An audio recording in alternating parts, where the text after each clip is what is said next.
कृष्णस्यासीत् सखा कश्चित् ब्रह्मणो ब्रह्मवित्तमः विरक्त इंद्रियार्थेषु प्रसन्नात्मा जितेन्द्रियः। महाराज एक है भगवान के परम भक्त, उनका नाम है श्री सुदामा जी महाराज। लेकिन यहाँ पर सुखदेव महाप्रभु ने सुदामा जी का नाम नहीं लिया, बोले एक भगवान के सखा है। बोले कैसे हैं? ब्रह्मणो ब्रह्मवित्तमः, ब्रह्मवेत्ता ब्राह्मण है। महाराज धर्मनिष्ठ ब्राह्मण है। 5 घर से केवल सुदामा महाराज भिक्षा मांगते थे, 5 से 6वें घर में कभी नहीं जाते थे। 5 घर में यदि उन्हें भिक्षा मिल गई तो उसी से जीवन यापन कर लेते थे। अयाचक ब्राह्मण थे, कभी भी किसी के सामने हाथ नहीं फैलाते थे। लेकिन आज हमने सुदामा जी महाराज को भिखारी बना दिया। महाराज कथा के माध्यम से सुदामा जी महाराज की झांकियां निकाली जाती हैं और झांकियों में सुदामा जी महाराज को पब्लिक के बीच में कटोरा लेकर के खड़ा कर दिया जाए। महाराज इतना भी धन का लोभ नहीं होना चाहिए कि महाराज एक ब्राह्मण देवता है, और कैसे ब्राह्मण है कि जिनके चरणों में गिर करके स्वयं द्वारिकाधीश महाराज उनके चरण प्रक्षालन किए, और स्वयं द्वारिकाधीश जिनका तीनों लोकों के स्वामी जिनका सम्मान करते हैं, क्या वो ब्राह्मण देवता कभी भिखारी हो सकते हैं क्या? लेकिन हम लोगों ने क्या किया महाराज कि कथा को ही विकृत कर दिया। आजकल ऐसी ऐसी कथाएं होने लगी, और हम तो खुले मंच से कह रहे हैं, हम तो स्त्री कथावाचक के भी बहुत बड़े विरोधी हैं। ज्यादा ज्ञानियां हैं, ज्यादा ज्ञानी है तो महाराज माताओं के बीच में खूब कथा करें, खूब सत्संग करें, लेकिन व्यास पीठ में स्त्री का कोई अधिकार नहीं है। जजमान 10 लाख रुपए खर्चा कर ले, लेकिन कथा करते समय वही अशुद्ध अवस्था में हो गई, जजमान का 10 लाख बेकार हो गया। अब वैसे भी हमारे शास्त्र में स्त्रियों के लिए व्यास गद्दी नहीं बनी, लेकिन महाराज कलिकाल है, किसी को मना भी नहीं कर सकते। आजकल अमर्यादित और अशास्त्रीय सब धर्म हो रहा है, जिसका परिणाम है कि उसका फल कुछ भी नहीं प्राप्त हो रहा है। हम लोग विचार ही नहीं कर पाते कौन किस पात्र है, किसकी क्या पात्रता है, कौन व्यासपीठ पर बैठने का अधिकारी है, किसको बैठाना चाहिए, ब्राह्मण के लक्षण क्या होते हैं, कैसा ब्राह्मण होना चाहिए। तो महाराज सुदामा जी महाराज अयाचक ब्राह्मण है, लेकिन उनका नाम नहीं लिया गया, उनकी पत्नी का नाम लिया गया। दरिद्रासीद्रमाना सावेपमानाभिगम्य च। अब यहाँ पर सुदामा जी महाराज को तो बड़े विश्लेषण लगाए कि महाराज बहुत अच्छे हैं, जितेंद्रिय हैं, इंद्रियों को वश में करने वाले हैं, लेकिन उनकी पत्नी को दरिद्र क्यों कहा? बोले उनके अंदर थोड़ा कामना रहती है। अरे किसी पंडित की पत्नी हो तो उसका नाम क्या हो जाता है महाराज? चाहे एक अक्षर पंडिताई ना जानती हो, लेकिन उसको क्या कहते हैं? पंडिताई। अब कोई डॉक्टर बन जाए तो उसकी पत्नी को क्या कहते हैं माताओं? डॉक्टराइन। और किसी डाकिया की पत्नी अगर हो जाए तो उसको क्या कहेंगे? अब नहीं कहेंगे, डाकनी तो हम कह नहीं सकते, बोलो राधे राधे। तो महाराज अपने आप विश्लेषण लग ही जाता है। लेकिन यहाँ पर सुदामा जी की पत्नी को दरिद्र कहा। बोले दरिद्र है ऐसे समझो एक बहुत बड़े व्यापारी थे, और उन्होंने अपने मुनीम जी से एक दिन कहा, मुनीम जी जरा हमारे धन की गणना करके बताओ कि हमारे पास कितना धन है। मुनीम जी ने 2-3 दिन सेठ जी के पैसे को गिना महाराज, खूब गिना, और इसके बाद तीसरे दिन कहा, सेठ जी आपके पास इतना धन है, इतना धन है कि आपकी 7 पीढ़ी बैठ करके खा लेगी तो भी नहीं चुकेगा, इतना धन है। अब तो सेठ जी महाराज सुनते ही मूर्छित हो गए, गिर पड़े। अब क्या हुआ महाराज? जब सेठ जी को होश आया, बोले क्या हुआ सेठ जी? बोले अरे मूर्ख, 7 पीढ़ी के लिए तो मेरे पास धन है, लेकिन क्या 8वीं पीढ़ी भूखी मरेगी क्या? अरे उसके लिए कौन प्रबंध करेगा महाराज? यहाँ एक जन्म के लिए लोग इकट्ठा नहीं कर पाते और सेठ जी को 8वीं पीढ़ी की चिंता।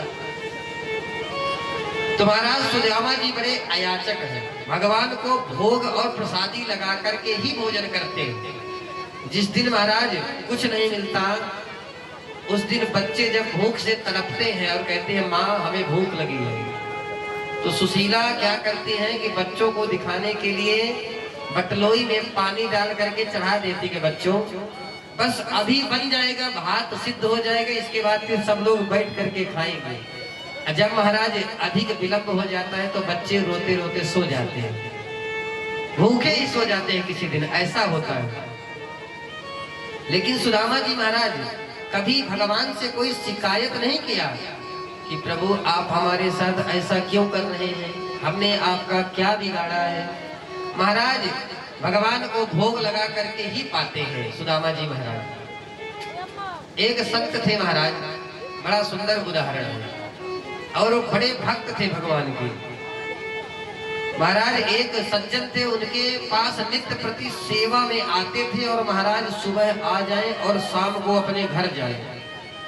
लेकिन उनकी पत्नी जब कई महीने बीत गए तो सज्जन से बोली कि आप संत के पास पूरा दिन गुजारते रहते हैं, उन्हीं की सेवा में, उन्हीं को खिलाने पिलाने में पूरा समय बर्बाद कर देते हैं, क्या आपके पास और कोई काम धंधा है कि नहीं? एक दिन पत्नी को बड़ा क्रोध आया। रोज सज्जन अपने घर से संत के लिए भोजन प्रसादी लेकर के जाते थे। पत्नी को क्रोध आया और उसने आज क्या किया कि भोजन में विष मिला दिया कि आज वह महात्मा खाएगा और सीधे गोविंदाय नमो नमः, झंझट छूट जाएगा रोज रोज का। आज विष मिला दिया भोजन में और सज्जन भोजन लेकर के चल दिए। लेकिन जैसे ही महाराज चल दिए, घर के बाहर निकल पड़े, अब पत्नी को बड़ा पश्चाताप हुआ कि राम राम, मैंने भोजन में विष मिला दिया और संत उसको पाएंगे और निश्चित रूप से मुझे दोष लगेगा, मुझे पाप लगेगा। अरे संत तो निर्दोष है, उनके पास तो मेरे पति ही जाते हैं। अब महाराज पत्नी पीछे पीछे पति की वो भी भागी दौड़ी कि कहीं उस भोजन को पा न दे, अनर्थ हो जाएगा। अब महाराज वो सज्जन ले गए संत के पास और संत ने शालिग्राम भगवान को भोग लगाया ठाकुर जी को। तुदीयम मस्तु गोविंदम तुभ्यमेव समर्पये ग्रहण समुखो भूत्वा प्रसीद परमेश्वर। भोग जैसे ही लगाया, पत्नी पीछे से भागती हुई, हाँफती हुई, कांपती हुई आई। अरे महाराज जी इस भोजन को मत करना, मैं आपसे हाथ जोड़ती हूँ, इस भोजन को बिल्कुल मत करना महाराज। क्यों? बोले मैंने इसमें विष मिला दिया है महाराज, ईर्ष्यावश, और मुझे माफ करें महाराज, इस भोजन को मत करिए।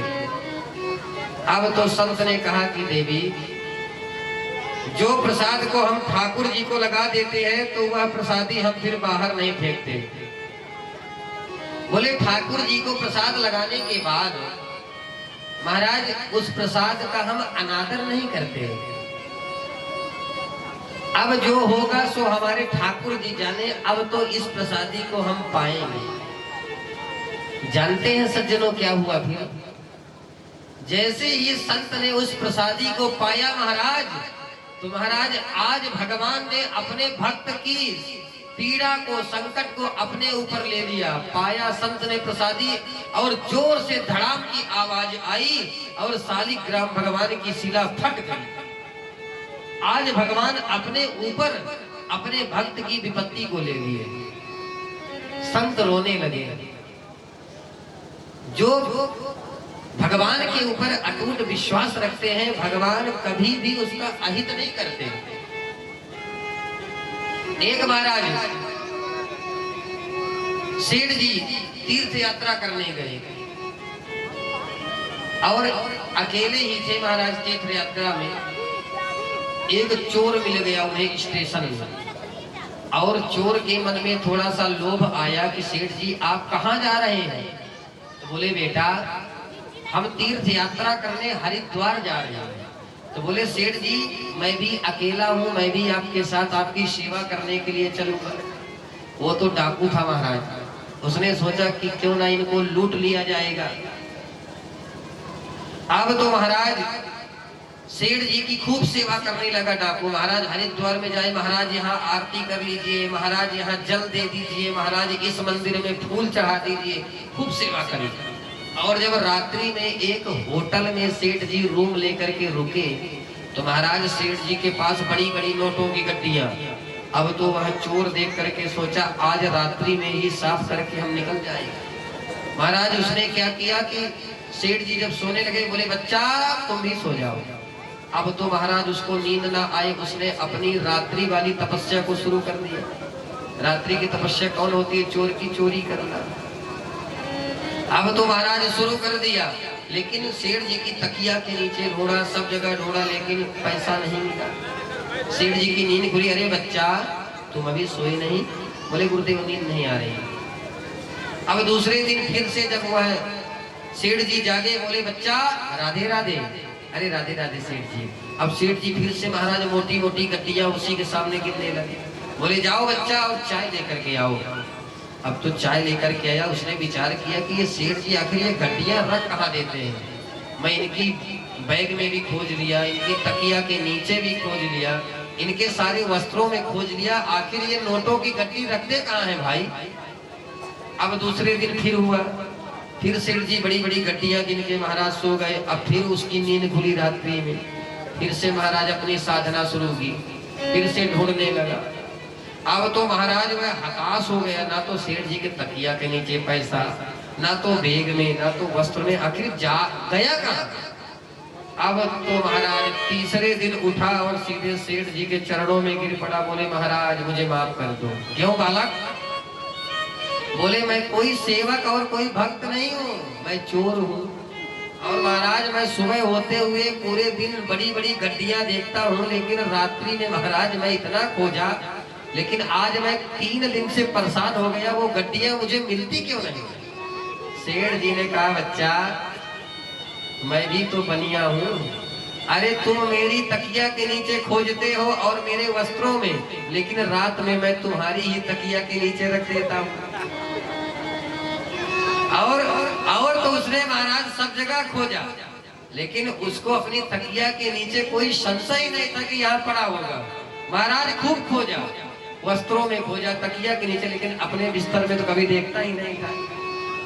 तो एक कहावत बनी है, आगम बुद्धि बानिया और दूजे बुद्धि जाट। तो महाराज सेठ जी के दिमाग को कोई नहीं पा सकता। आप तो महाराज वह चरणों में गिर पड़ा, बोले महाराज मान गए। तो कहने का तात्पर्य है बंधुओं, भगवान हर जगह कण-कण में व्याप्त है, लेकिन भगवान को हम खोज कहाँ रहे हैं? संसार में, मंदिरों में, लेकिन भगवान तो हमारे ही अंदर समाहित है। सुदामा जी महाराज के दरबार में एक दिन एक ब्राह्मण देवता आए, पधारे, भगवान ही पधारे। भगवान ने कहा मेरा भक्त बड़ा अटपट है, मेरे दरबार में ऐसे नहीं आने वाला। और उस समय सुदामा जी महाराज नहीं थे और सुशीला मैया निकली भिक्षा देने। ब्राह्मण देवता ने कहा भिक्षा दे दो, मुझे भूख लगी है। सुशीला मैया ने कहा हमारे घर में महाराज सूतक लगा हुआ है। सूतक?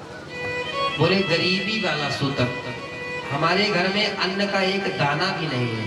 ओहो ऐसी बात है, आप सुदामा जी की पत्नी हो ना? ये सुदामा जी की कुटिया है ना? बोले जी महाराज। अरे सुदामा जी तो द्वारिकाधीश के परम मित्र है, क्यों नहीं द्वारिकाधीश के पास चले जाते? अरे वो इतना धन दे देंगे कि सारी गरीबी मिट जाएगी। आप तो महाराज सुदामा जी महाराज से आज पत्नी ने हाथ जोड़ करके कहा स्वामी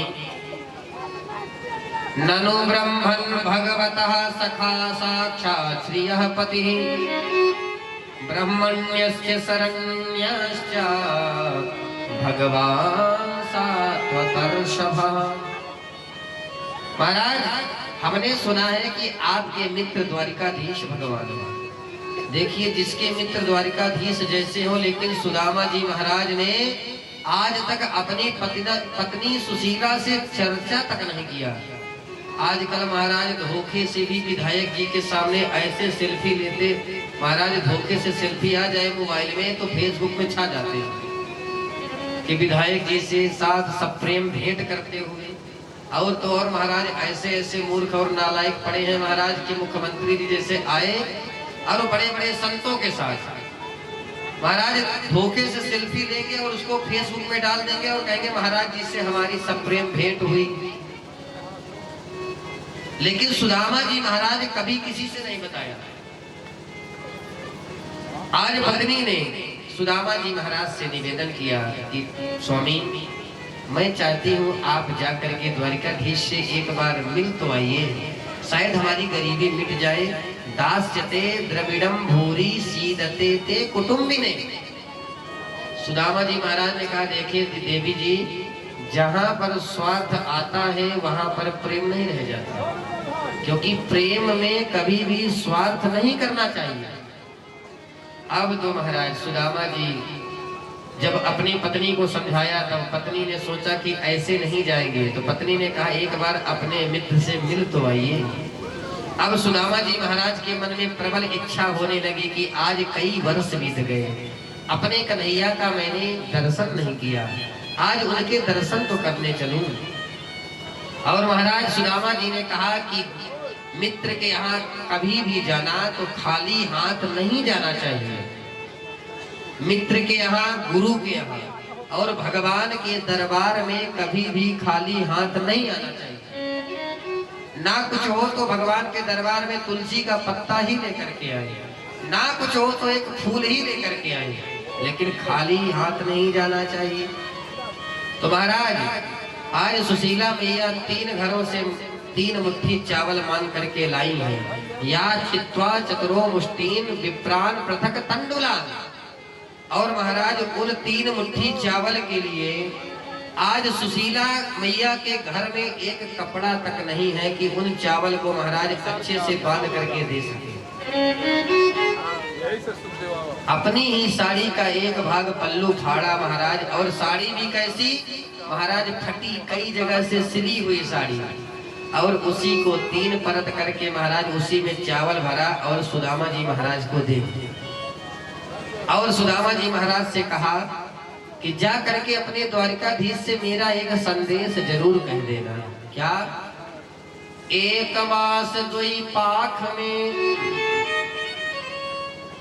2 एकादशी होए, मेरे घर गोपाल जी नित प्रति एकादशी होए। अरे आपके भक्त तो महीने में केवल 2 बार ही एकादशी का व्रत रहते हैं, लेकिन मेरे घर में तो महाराज नित्य प्रति एकादशी का व्रत ही बना रहता है। अरे कभी मेरे घर में भी द्वादशी का पारण होगा कि नहीं? क्योंकि महाराज जब कुछ नहीं रहता तो भूखा ही रहना पड़ता है।